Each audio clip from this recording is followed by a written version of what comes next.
ভারতীয় সীমান্তরক্ষী বাহিনীর যেকোনো অপতৎপরতা ঠেকাতে কঠোর অবস্থানে বিজিবি করা হয়েছে মাইকিংও। এমনই ঘটনা ঘটেছে সাতক্ষীরা সীমান্তে।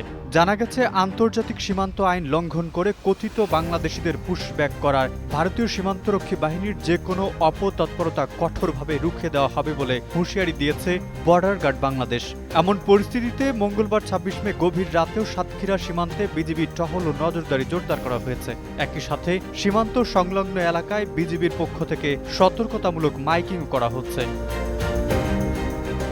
সাতক্ষীরা ৩৩ বিজিবির অধিনায়ক লেফটেন্যান্ট কর্নেল কাজী আশিকুর রহমান জানান, বিএসএফের আকস্মিক পুশব্যাক চেষ্টার কারণে সীমান্তে কিছুটা উত্তেজনা তৈরি হয়েছে। তবে বিজিবির সদস্যরা সর্বোচ্চ সতর্ক অবস্থানে রয়েছেন। তিনি বলেন, গভীর রাতে আমাদের বিশেষ টহল চলছে এবং যে কোনো পরিস্থিতি মোকাবেলা করতে জওয়ানরা প্রস্তুত। বিজিবির কঠোর অবস্থানের কারণে বিএসএফ কাউকে পুশব্যাক করতে পারেনি। তবে এই ঘটনাকে কেন্দ্র করে সীমান্ত এলাকার সাধারণ মানুষদের মধ্যে এক ধরনের উৎকণ্ঠা ও আতঙ্ক বিরাজ করছে।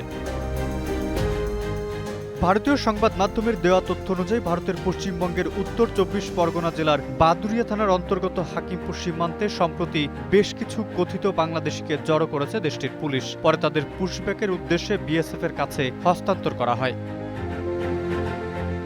মেহেদী হাসান, টাইমস টুডে।